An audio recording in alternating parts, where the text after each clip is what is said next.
Hey, I'm Tyler. And I'm Katie. And you are listening to Not-Stalgia, the podcast where we rewatch things and then regret it. So, this week, we are going to do our first live-action show. And in that category of live-action shows, we're going to watch a lot of these. It's also a game show. Okay. You couldn't see out there listening to podcast land. It's Katie staring at me like, oh God, a game show.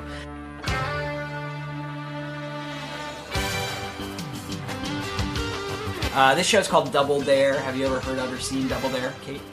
No. Okay. I don't know anything. I'm that's fine. You're going in. I'm assuming that there's some daring action, some daring hijinks. Yeah, potentially, more or less. So this show's hosted by Mark Summers, who hosted a lot of Nick game shows. He hosted Unwrapped on the Food Network a little later. If you ever watched that, it's a great show. It's kind of a weird career change. I know. He's like a host. You know, he's like a professional that's all host. He does. Pretty much. I have very high expectations. Good. So you got Mark Summers hosting the show. It premiered in 1986. It ran until 1993. They made, this shocked me, 482, I'm sorry, episodes in that time. So they made tons and tons of these. It was originally taped in Philly. I did not know that until I did my research for this. Where? I have no idea. But from 86 to 89, it was in Philly.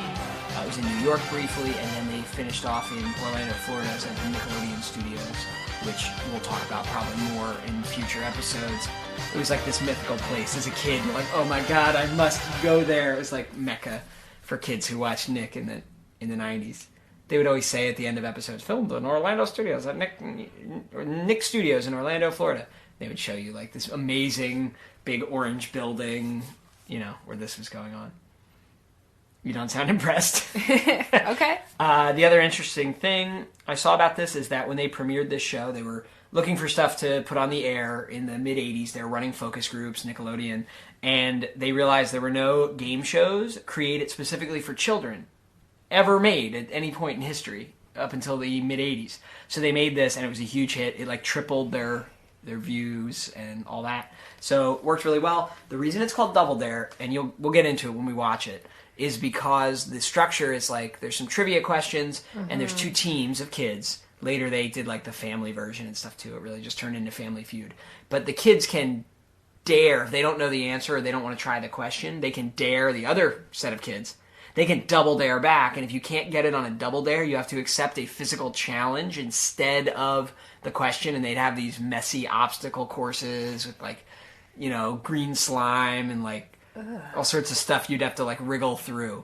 And there's also some sort of physical aspects as well. They'll do little games where they have to like catch, you know, throw a ball and the kid on the other side has to like catch it in a pie tin or something. Those kind of games. It was different every episode. The physical challenges always looked fun. That's all. So okay. That's why it's called Double Dare. So here's why I think this is good. The physical challenges always look fun as a kid. They're really messy and good. And I think a reason it might hold up for us is that the prizes are going to be really entertaining to look at. As a kid, they always made me really, usually envious. Like, oh my God, I want that thing. It was good, you know, commercialism. But I think it's going to be fun to watch it now. All right? All right. We're going to watch an episode from 1987, the Back to School episode of Double Dare. You ready? Yeah, let's see Mark Summers, professional host. It's back to school for these two teams who are learning their ABCs by balancing blocks.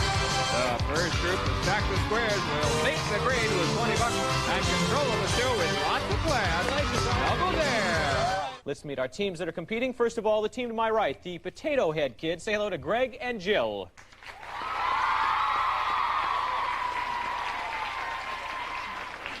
Greg has inherited a great collection. Tell everybody about this thing. Well, I collect comic books and have about 300 of them. Your dad had them prior to you, huh? Yeah. And Jill just learned how to use a pogo stick? Yeah. Have you seen those electric pogo sticks that they have? No. They really do. They're electric or battery operated, and they bounce all over. They're really neat. $20 over here for the Potato Head Kids. Let's meet the team that's going to try and stop their winning ways. They call themselves the Tomato Killers. Say hello to Anna and Ryder. Hi, Anna. How are you? Fine. Tell me something exciting about you. Well, I go to the Penn Charter, and I'm the first class of girls to go through. They never allowed girls there? No, not before. That's amazing. Just till the second grade. Well, congratulations. That's great. And Ryder has a twin sister, huh? Yeah, well, it's kind of nice because I can get, like, test answers from her and all that kind of Oh, stuff. really? Well, we won't let your teachers at home know about that. Why are they all in uniform? He's explaining it to you right now. What is this, like a Chinese gymnastics team? Wow, Mark Summers looks young. Did he say the Potato Head kids? They have to pick team names. I don't know Those if they're, kids don't are look they anything related? like potatoes. Is this kid okay? Does he have like a retainer in? Okay, so they have to give a fun fact about each of the kids, but like none of these facts seem fun. And Jennifer, you were rejected as prom queen. That was her fun fact. I go to a school. Judy, look at her. Looks a little nerdy. Ryder looks like he hurts ants with a magnifying glass. Are these kids competing for real money? Yeah. Who gives kids money? Does it go into a savings bond? I hope so. I think the questions are pretty easy on this show. Where does Lisa go to school? She just said it. What's her name, Lisa? I don't know. Why is that kid sticking his finger in his mouth? Thinking. This is the best part. The physical challenge. Okay. Why do they have knee pads on? What are they going to be Wait till doing? you say, look, he's going to tell you. Did he say doobies? Said you must catch 2 of those doobies. What is it? It's like a balloon? Oh, look at him. He's catching the doobies. It's just a big balloon. Why is it called a doobie? Oh, man. Oh, man, it looks like he's going to choke. You really can't do it. Tomato killers are going to win this. I really think that no one is going to be the winner here. Linda's really taking it seriously over there. Is her name Linda? I don't know. These kids do not know the capital of Missouri? Nope. Ryder would know Timbuk3. What is this really testing? It's not. Oh, of course, Anne knows that. Her name's not Anne. All right, here we go. Another physical challenge. I don't think this girl's up to the physical challenge. I need my inhaler. Is that a pie? We're going to find out. Oh, God. Meanwhile, Mark Summers is just trying to prevent a work-related accident. I don't know how many sandwiches you're supposed to Wow. catch. What If these is kids don't know what an isthmus is... How come she won't speak an answer into the microphone? Well, you know, it's the 80s and she's a young girl. These kids don't know anything. People are complaining that education has been down the tubes. It's been down the tubes since here. At least You can't 1986. you can't name the capital of You don't know Switzerland. what burn is. Is she pouring soda on him? That kid's choking to death. Do kids like this? Why is that kid licking himself? Said it was good. This isn't something a family could afford to maintain, this house, like your own landline. I would never let my child do this. Oh, they have to swim through this root beer. This is horrible. This is like Guantanamo Bay level, guys. What are we looking at here? Why are they squirting these children? Oh, now he's running up that thing. Shoot. He's rolling her the wrong way, that's why. There Oh, we go. God, ew. Meanwhile, this kid has sustained an injury on the root beer float slide. Uh-oh. She looks pretty upset. Oh, I think she might cry. Every contestant on Double Dare receives a free pair of Reebok sneakers. Reebok, the official shoe of Double Dare, because life is not a spectator sport. All right, guys, we're back. We're back. Kate, can you give us a really, really brief rundown of what that was? It was a quiz show. And then at the end, they did an obstacle course. Yeah. And it was garbage. Oh, no.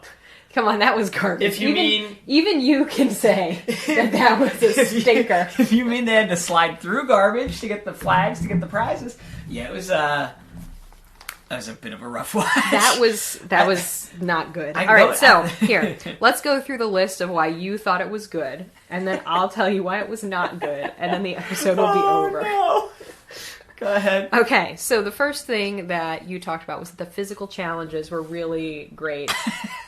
They were either extremely lame or, at the opposite end of the spectrum, Guantanamo Bay-esque. It was like, well, here, use a fishing pole to pop some balloons, or waterboard yourself in a root beer float and then hand a flag to your partner. You're mixing up the physical No. challenges with the obstacle Okay. course at the end. Well, here's the I know thing. it's all the same. It all sucked. Right? So, and then that you said the prizes were entertaining. I thought it would be fun to see the old prizes. No, but the old prizes, there was a color TV a VCR. and a VCR.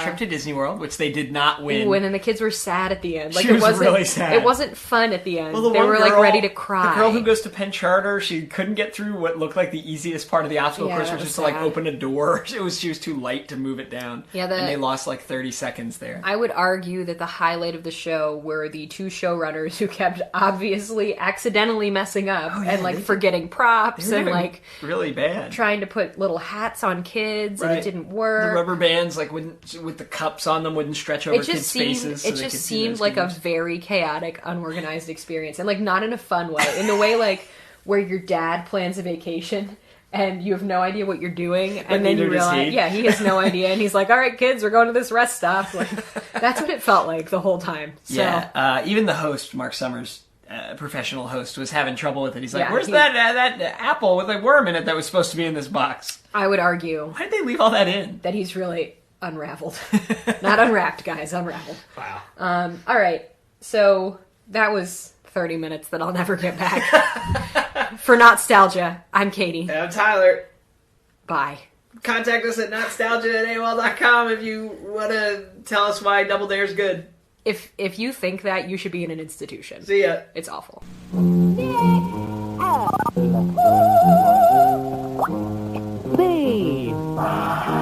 Nickelodeon.